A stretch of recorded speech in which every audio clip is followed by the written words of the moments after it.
Hola a todos, bienvenidos al canal de Mr. Misterios.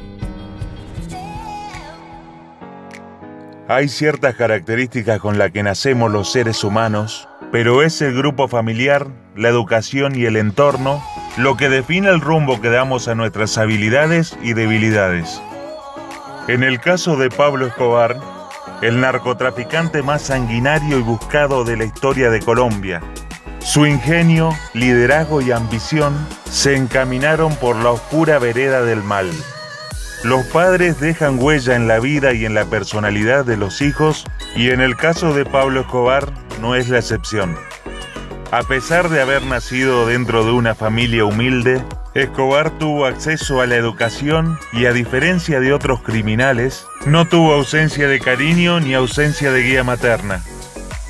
Como anteriormente dijimos, Pablo tuvo acceso a la educación, pero las precarias condiciones en las que vivía lo hicieron buscar desde niño una forma de obtener dinero.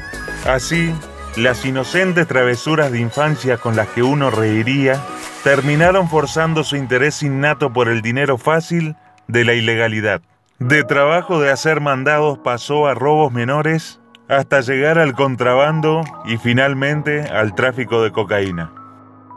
El origen del capo de Medellín lo describió su propio hijo Juan Pablo en el libro Pablo Escobar, Mi Padre. Y esto es lo que escribe sobre su padre.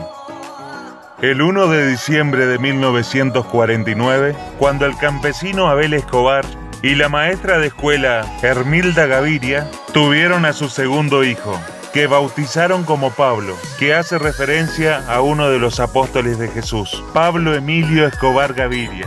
Para entonces, vivían en una pequeña casa de Río Negro, Antioquia. Las malas cosechas lo obligaron a buscar un mejor destino en la hacienda El Tesoro del reconocido político e intelectual Joaquín Vallejo Ardeláez, donde su padre Abel sería mayordomo.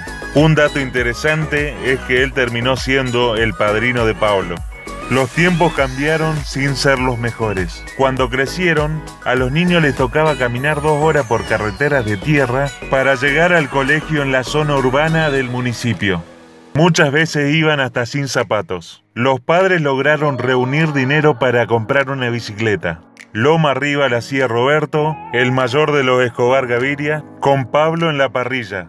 Más tarde, pudieron comprar otra que aliviaría la travesía diaria. Para entonces, Pablo ya alquilaba cómics que había heredado de su abuelo, los más leídos en los años 60. Luego empezó a prestar su bicicleta para unos recorridos pequeños a cambio de monedas. De niño, Pablo hacía cualquier trabajo con tal de conseguir su propio dinero. Lavaba carros, hacía mandados y se ingeniaba otras estrategias inocentes, pero ya poco honestas. Robaba naranjas de una finca cerca y las vendía en el mercado. O iba a los puestos, robaba la naranja de ahí y otra vez la vendía a su mismo dueño. O pedía prestadas revistas a los otros chicos que las cogían de sus casas para luego alquilarla a adultos los fines de semana. Pablo heredó la inteligencia de mí y la honradez de su padre, dijo Hermilda al periodista y exalcalde de Medellín, Alonso Salazar, quien lo escribió en su libro, La parábola de Pablo. Sin embargo, el giro en la infancia del capo, cuando su madre, en contra de su padre Abel, que no quiso nunca abandonar el campo, se trasladó a un colegio en Medellín. Ella quería que sus 7 hijos estudiaran en la capital y movió sus influencias. A mediados de los años 70, se mudaron a una casa de 3 habitaciones en el barrio La Paz. En una de ellas, la que daba para la calle, Abel organizó una tienda que duró poco por falta de clientes. Como el más avispado de los hermanos, Pablo hizo suyo el lugar, lo pintó de azul claro y lo convirtió en su cuarto. Ahí armó una biblioteca con una colección de revistas Selecciones, algunos libros de filosofía y de política, entre ellos de líderes comunistas como Lenin y Mao Zedong. Un día decidí poner a prueba mis miedos y lo mejor era meterme a medianoche al cementerio para sacar una calavera de una tumba. Nadie me espantó ni me pasó nada. Después de limpiarla, la pinté y la dejé arriba de mi escritorio como pisapapel. Eso contó una vez Escobar a su hijo. Fue en ese momento, cuando tenía 15 años, que mostró su mayor perspicacia. Ingresó a la jornada de la tarde del Colegio Liceo de Antioquia junto a su inseparable primo Gustavo Gaviria. Juntos hacían pequeños negocios. Organizaban rifas, préstamo de dinero a bajo interés, vendían exámenes, entre otras actividades.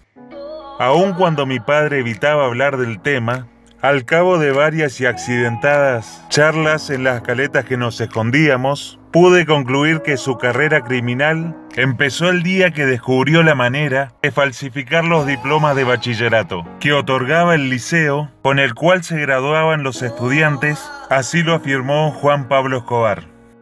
Al término de una jornada, Pablo y Gustavo tomaron las llaves de la sala de profesores y sacaron una copia con un molde de plastilina. Con ella ingresaron una noche para robar un diploma, mandaron a hacer los sellos del colegio, calcaban la firma de los profesores para firmas y notas finales. Y así decenas de estudiantes se graduaron sin ni siquiera haber pasado por los salones de clases. Cuando Pablo tenía 17 años, su primo Gustavo lo lleva a trabajar a una fábrica de lápidas. Pueblo en pueblo viajaban para ofrecer sus productos entre los parientes de los recién fallecidos. Pero el esfuerzo era mayor que la recompensa e idearon una forma de maximizar las ganancias. Decidieron robar las lápidas de mármol de familias ricas de sus lujosos panteones para venderla a recicladores, contó Salazar en su libro. Para entonces ya se habrían graduado de secundaria y para familiarizarse con la universidad pública asistían a las protestas en las calles. Tenían la referencia del proceso revolucionario en Cuba de Fidel Castro. Pablo, en especial, seguía al congolés Patrice Lumumba en su rebeldía anticolonialista. Así recordaba Arminda. Dentro de muy pronto voy a hacer una revolución, pero para mí, dijo el capo a sus amigos, relata su hijo. A diferencia de otros narcotraficantes del mundo, Pablo Escobar tuvo la oportunidad de realizar estudios superiores. Incluso alcanzó a inscribirse en la Facultad de Economía de la Universidad Autónoma Latinoamericana de Medellín, donde asistían varios de sus primos, entre ellos José Gaviria, que años después fue senador por el Partido Centro Democrático.